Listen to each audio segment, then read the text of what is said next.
Shalom mes bien-aimés dans le Seigneur, je vous salue dans le saint et le précieux nom de Jésus-Christ. J'espère que vous vous portez tous très bien. Je me porte bien, je vais bien par la grâce de Dieu. Quelles que soient les difficultés, quels que soient les soucis, quels que soient les problèmes, c'est Jésus-Christ qui règne dans ma vie. Parce que je sais en qui j'ai cru, je sais qu'il est le Seigneur et le Sauveur. Je n'ai jamais cessé de le dire et depuis le jour où j'ai cru, où je l'ai rencontré, j'en ai eu la conviction ultime. Et je voudrais vous encourager à vous accrocher sur le Seigneur, quel que soit ce qui arrive. Quoi qu'il arrive, Jésus-Christ est et demeure Seigneur. Il ne va jamais nous décevoir. Ce matin, j'aimerais continuer avec un autre sujet sur les visions et les songes. Les songes et les visions mensongères ou mensongères. Nous avons parlé la dernière fois essentiellement de la définition d'un songe ou d'une vision mensongère. Nous avons décrit bibliquement ce que c'est qu'un songe ou une vision qui est de mensonge. Et nous avons dit ceci. Le songe ou la vision qui n'a pas pour but d'édifier, d'éclairer ou de ramener à Dieu. C'est ça le songe ou la vision de mensonge. Je reprends. Le songe ou la vision qui n'a pas pour but d'éclairer, d'édifier, c'est-à-dire de corriger ou de ramener à Dieu, est un songe ou une vision de mensonge.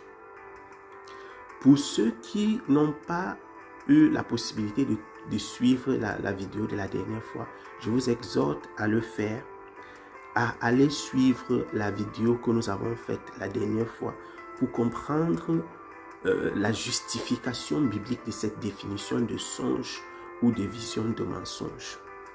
Nous avons également dit qu'un songe, ça c'est la deuxième chose, un songe ou une vision de mensonge, ça peut venir de Dieu ou même du diable.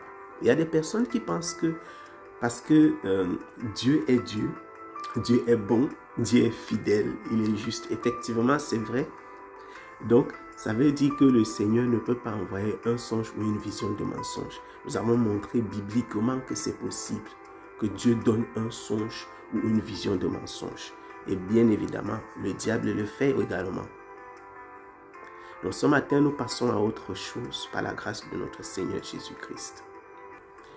Ce matin, je voudrais aborder deux éléments particulièrement concernant les songes et les visions. La première chose dont je voudrais parler, c'est concernant les personnes qui reçoivent les songes et les visions, les caractéristiques de ces personnes-là. Des songes ou des visions, que ce soit des vérités ou de mensonges, peuvent être reçus par tous. N'importe qui peut recevoir des songes ou des visions de mensonges. N'importe qui peut recevoir des songes ou des visions justes, de vérité, d'édification. En ce qui concerne les songes ou les visions, ça n'a rien à voir avec ça n'a rien à voir avec le fait que vous soyez enfant de Dieu ou pas. Ça a à voir avec la volonté de Dieu ou encore la volonté du diable de vous séduire. Bien évidemment, je voudrais souligner rapidement une chose, c'est que les enfants de Dieu, ceux qui lui sont intimes, reçoivent plus naturellement des songes de vérité et de justice venant du Seigneur, parce qu'ils lui sont intimes. Mais cela ne veut pas dire que le diable ne peut pas essayer de les séduire avec les songes ou des visions de mensonges. Je reprends. Les enfants de Dieu, ceux qui lui sont intimes, ceux qui lui sont fidèles, ils reçoivent de Dieu essentiellement des songes ou des visions de vérité, d'édification. Nous avons précisé que Dieu donne des songes ou des visions de mensonges pour paître quand les gens ont péché. Et il choisit des personnes, des vases particuliers pour porter ces songes et ces visions de mensonges.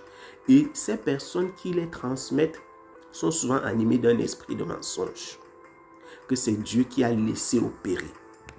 Donc, je suis en train de dire ce matin ceci. Les personnes qui reçoivent les songes ou des visions, que ce soit des songes de vérité ou de mensonges, peuvent être des chrétiens ou des non-chrétiens, des croyants ou des non-croyants, des enfants de Dieu ou des païens. Ça n'a donc rien à voir. Tout le monde doit être vigilant par rapport à ce sujet. Il ne faut donc pas se laisser berner par l'enseignement selon lequel, lorsque vous êtes né de nouveau, lorsque vous avez cru en Jésus-Christ, votre esprit est pur, votre cœur est pur. Et donc, vous ne pouvez plus, le diable n'a plus d'autorité dans votre vie. C'est un message que j'entends souvent circuler. Et les gens disent, le diable ne peut rien me faire. J'appartiens à Jésus-Christ. Je confesse que je suis un enfant de Dieu. Je ne peux pas avoir des songes qui viennent du diable, etc. Être enfant de Dieu ne veut pas dire que vous ne pouvez pas être tenté par l'ennemi. Et donc, il peut essayer de vous séduire avec des songes ou des visions de mensonges. Nous allons rapidement plonger dans l'Écriture pour essayer de voir en quelques instants, vraiment en quelques minutes, la justification de tout ce que nous avons essayé de dire jusqu'ici. C'est important lorsque nous disons quelque chose, de toujours le souligner, de toujours le prouver sur la base des Écritures. Dans le livre de Matthieu au chapitre 27, à partir du verset 17 au verset 19, Jésus-Christ est devant le tribunal de Pilate. Et voici ce qui arrive. Il est écrit ceci. Comme ils étaient assemblés, Pilate leur dit, « Lequel voulez-vous que je vous relâche, Barabbas ou Jésus, qu'on appelle le Christ ?» Car ils savaient que c'était par envie qu'ils avaient livré Jésus, pendant qu'il était assis sur le tribunal. Sa femme lui fit dire, « Qu'il n'y ait rien entre toi et ce juste, car aujourd'hui, j'ai beaucoup souffert en songe à cause de lui. » Je voudrais dire ceci. La femme de Pilate n'était pas une disciple de Jésus-Christ. Ce n'était pas nécessairement un enfant de Dieu. La femme de Pilate a reçu un songe de vérité, d'édification, de correction.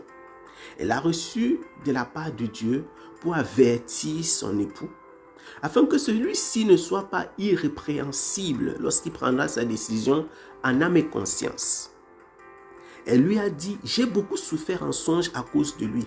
Le Seigneur lui a clairement fait comprendre que cet homme Jésus-Christ, que vous êtes sur le point de condamner, est juste. Elle a dit qu'il n'y ait rien entre toi et c'est juste.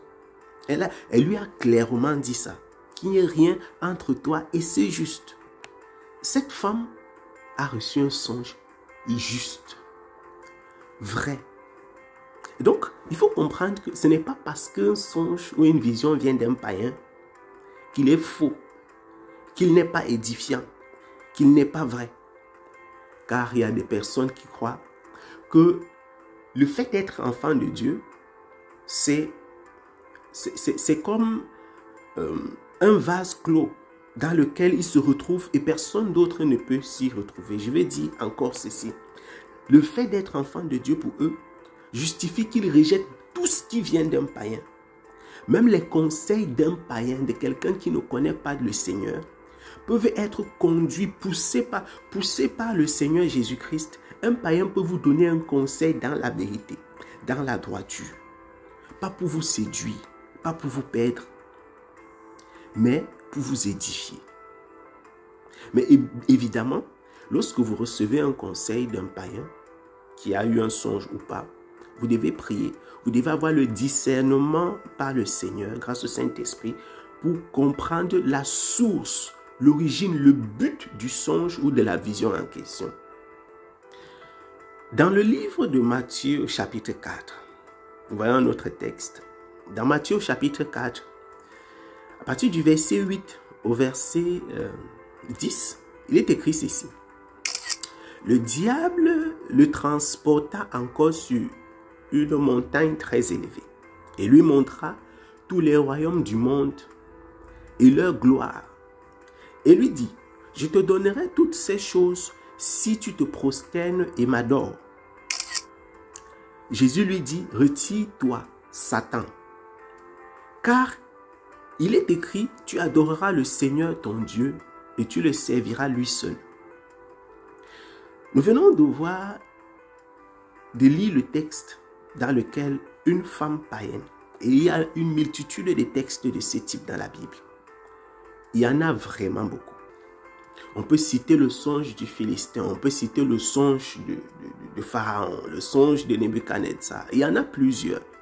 Des personnes qui n'étaient pas nées de nouveau ou alors qui n'étaient pas des serviteurs du Dieu d'Israël, du véritable Dieu, qui étaient des serviteurs d'idoles, qui ont eu des songes justes, vrais, de vérité, pour leur édification et qui venaient de la part du Dieu d'Israël, du vrai et du véritable Seigneur Yahweh.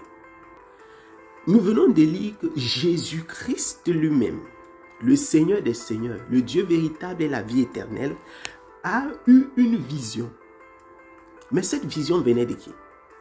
Il faut bien comprendre le texte. Lorsque la Bible déclare que le diable l'a transporté et lui a fait voir les royaumes du monde et la gloire qui leur est attachée.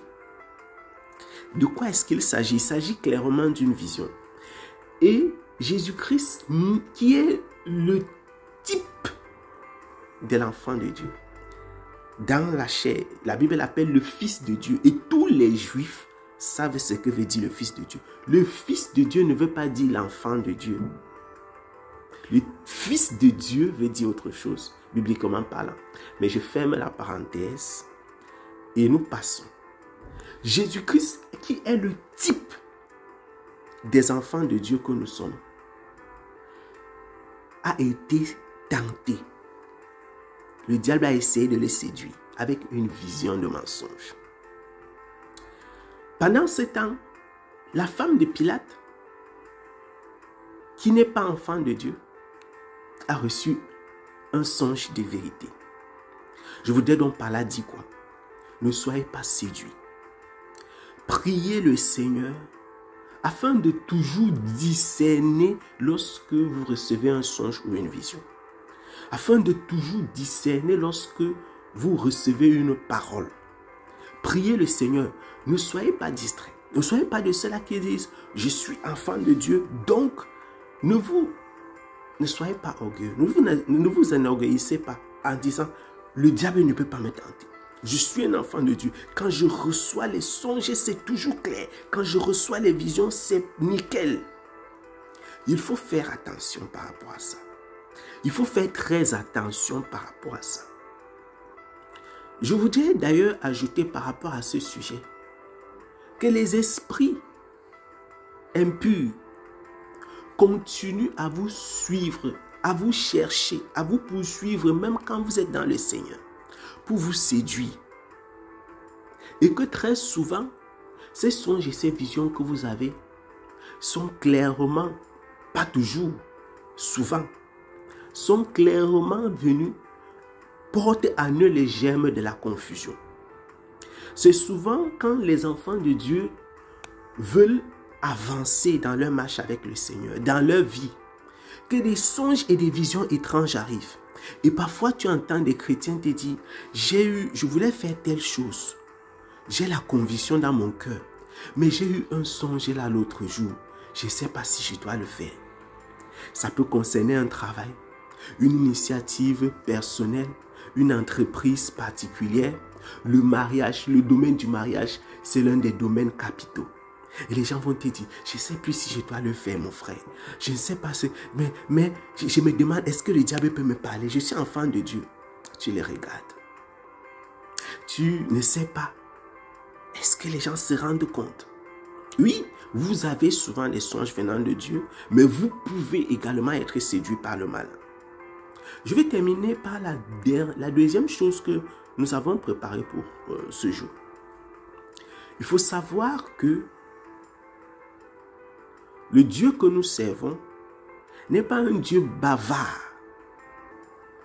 Notre Dieu parle avec pour objectif d'atteindre un but bien précis. La confusion vient du diable. La confusion vient du diable. C'est la deuxième chose que je voulais dire en ce jour. La confusion vient nécessairement du malin. Parce que la confusion vient de Babylone.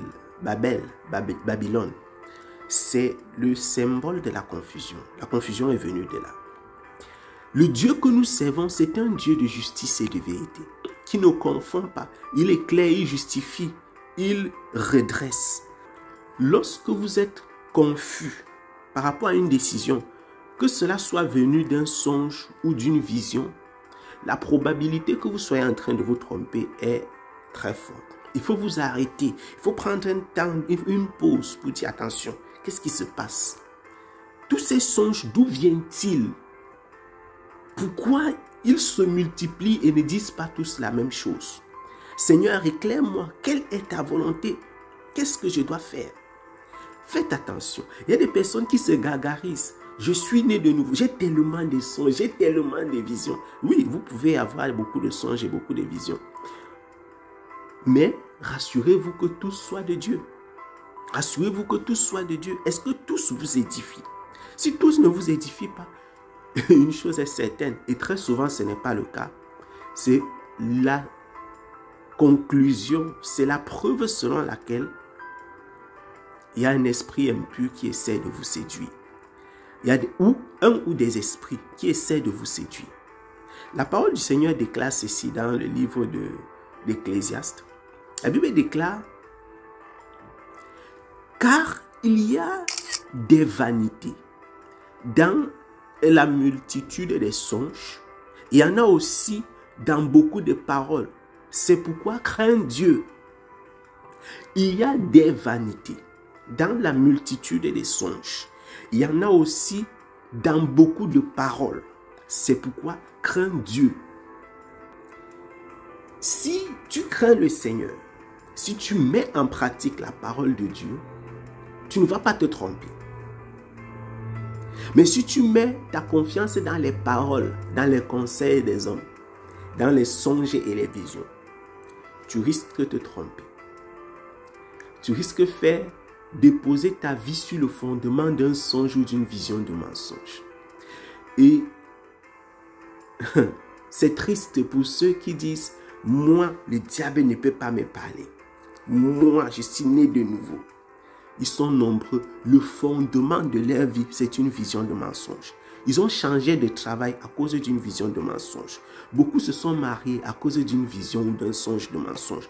Beaucoup ont pris des décisions importantes à cause d'une vision de mensonge. Je rappelle, je ne veux pas dire que le diable seulement vous parle et que Dieu ne vous parle pas. Je vais dire, tellement les gens sont orgueilleux, tellement certains sont orgueilleux qu'ils ne perçoivent pas que l'ennemi aussi se glisse pour les confondre. La Bible déclare que la multitude des visions, la multitude des songes, il y a la vanité dedans. Pour dire que la vanité, c'est le vide. Quand on dit que la vanité, ça veut dire que